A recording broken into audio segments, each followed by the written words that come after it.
kulanti wanaagsan daawadayaal waxaan kula wadaagayaa xogta deegaano laba ah oo ay kooxda al-shabaab isku urursanayaan maalmihii la soo dhaafayna ee maleeshiyad badan soo geliyeen iyo deegaanada ay rabaan inay isku dayaan inay qabsadaan sida looga hortagi karo iyo sababta ay dawladda Soomaaliya oo aan hubo inay xogtan hayso hadda ay u daawanayso magaaladan ay damacsan yihiin kooxda inay weeraraan waa deegaan ama saldhig kale oo istiraatiiji ah oo ah kan ku xigay degmada Aadayabaal ee gobolka Shabeellada Dhexe muuqaalkan si share garay aragtida ka dhibay qaybta safaalada haddii aad nagu cusubtaana nagu soo bir kooxda al-shabaab ayaa dhowrkii maalmood ee la soo dhaafay ugu yaraan 5 maalmood ugu dambeysay waxa ay maleeshiyad badan ay ku soo gurayaan deegaan lagu magacaabo Tawfiiq oo hoos yimaada degmada Cali Guduud ama masaajid Cali Guduud ee gobolka Shabeellada Dhexe iyo deegaan kale oo lagu magacaabo Juqda Juxaay oo isla Cali Guduud ka tirsan Juqda Juxaay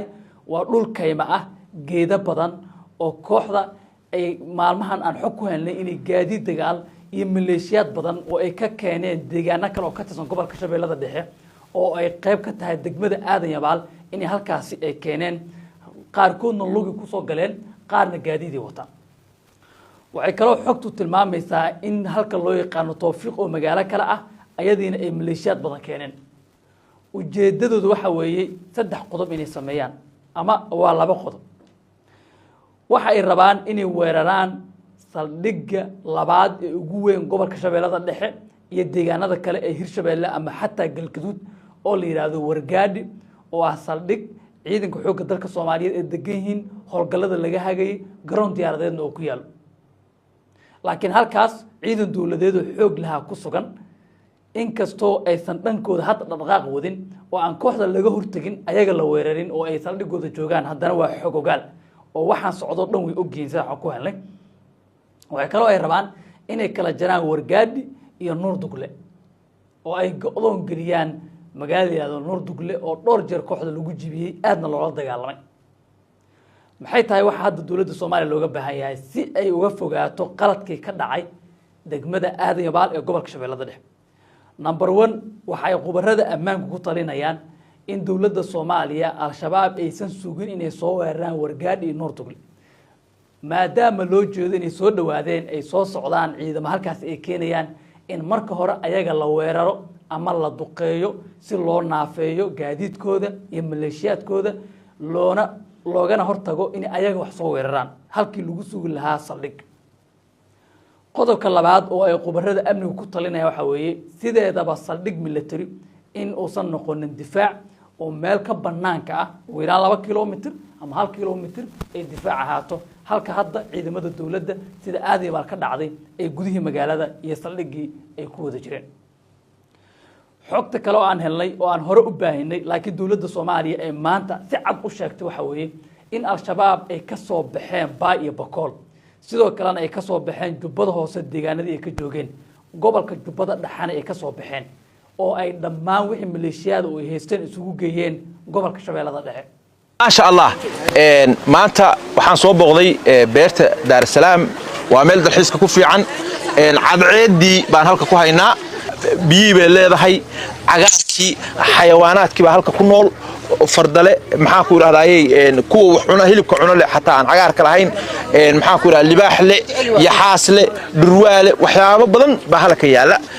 marka waa beer runtii anu 7 dal baan dalxiis ku tagay waa la socotaa in la waxsiin ahay maalto waa tagay Dubai waa tagay Dooxa waa tagay Nairobi Istanbul halka meel loo dhigo wallahi ma arkin wasiirka wasaaradda amniga gudaha ee dawladda Soomaaliya General Fartaag oo la hadlay telefishinka Universal ayaa waxa uu sheegay inay xaqiijiyeen sirdoonka Soomaaliya ee militariga ah qaybta sahanka iyo sidoo kale hay'adda nabad sugidda sirdoonka qaranka Soomaaliyeed in al-shabaab ay si buuxda uga soo baxeen Baay iyo Bakool oo ay joogaan oo kaliya niman ay ugu yeeraan xisbi waa nimanka booliiska camal ay u yaqaanaan ama xisbada yiraahdaan oo garsoorka maxkamad beenaadka kooxda ay leedahay iyo maaliyadda iyo dumarka xire iyo waxyaabo sameeyo laakiin nimankii jabhadaha ay u dagaalami jiray way ka soo qaadeen sidoo kale wasiirku wuxuu sheegay xataa xisbada kuwa ay ugu yeeraan iyo kuwa amniyaadka ay dhahaan oo dilka shaqoolada fuliya dhammaantood inay hub intii u dhiibeen ay furmaha dagaalka soo geeyeen oo baay bakool laga soo saaray jubbada hoose meelihii ka jooga laga soo saaray jubbada dhexe oo si buuxda u haysteen laga soo saaray shabeellada hoose laga soo qaaday aadan yabaal sidaas ay ku weerareen haddana isla nimankii ay intay soo aruuriyeen oo qaarna ay gaadiid ku keeneen qaarna ay soo lugeysiiyeen waxay ku aruurinayaan Tawfiiq iyo Juqda Juxay labadaasi deegaan haddaan lagu duqeynin iyo haddii aysan ciidanka dawladda ayaga wax weerarin kooxdu waxay rabtaa inay saldhigaasna weerarto waxay kaloo rabtaa Nuurduglo oo deegaan kale oo muhiim ah inay go'doomiso waxay kaloo rabtaa inay kala jarto haddii wargaadhi ay weerarto ama ay isku daydo inay qabsato ciidanka jooga Ceeldheer iyo ciidanka jooga Masagawaay iyo dhulka deexda ah inay go'doomiyaan rabaan maadaama wargaadhi ee deex ku tahay xogahaasa soo baxaya dawladda Soomaaliya waa ogtahay xogtan way haysaa laakiin su'aasha ay dadka Soomaalida u baahan yihiin oo la isweydiinay waxa weeye haddiiba la ogyahay nimanka inay soo aruursanayaan oo ay soo dhawaadeen waa maxay sababaha loo diidan yahay in la duqeeyo si loo naafeeyo ayaga iyo gaadiidkooda oo aysan sidii aadan yabaal kale dagaal toos ah iyo weerar u soo qaadeen maxay tahay sababta inta ay soo badanayaan loo sugayo oo hadda looga hortagi laayahay oo ayaga loo weerari laayahay su'aalahaas ayaa u baahan jawaabo ciidanka Soomaaliyeed meel walba ay joogaan waxaan u rajaynaynaa guul inay ka adkaadaan kooxda al-shabaab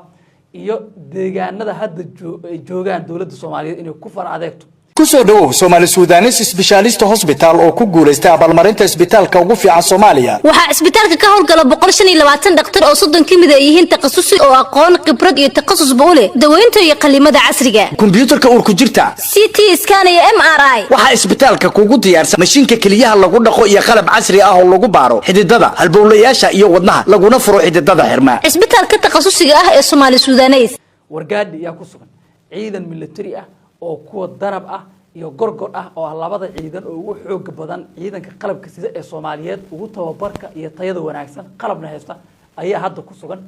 sidoo kale waxa jooga ciidamo kuwa deegaanka ah oo hore u joogay qaar kalena hadda ku beereen oo masaajid cali guud ka soo jeeda iyo deegaanka kale waxa kale oo ku jira ciidan kale oo xoog dalka Soomaaliya kamid ah oo meelo kala duwan ka yimid waxaan rajaynaynaa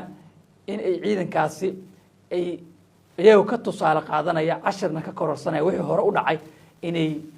difaacada gali doonaan weerarna qaadi doonaan deegaankaas oo istiraatiijiga ah oo muhiimka ah oo saldhigga labaad ee gobolka Shabeellada Dhexe iyo Galgaduud iyo Hiiraan laga hagaya ah inuu isagana dawladda Soomaaliyeed ay kooxdu ka adkaysan doonto deegaanada kale ay soo galeen laga saari doono aad u mahadsantiin aragtida qaybta sefaalada noorib boqolkana si shargaray haddii aad nagu cusubtaan nagu soo biir aad u mahadsantiin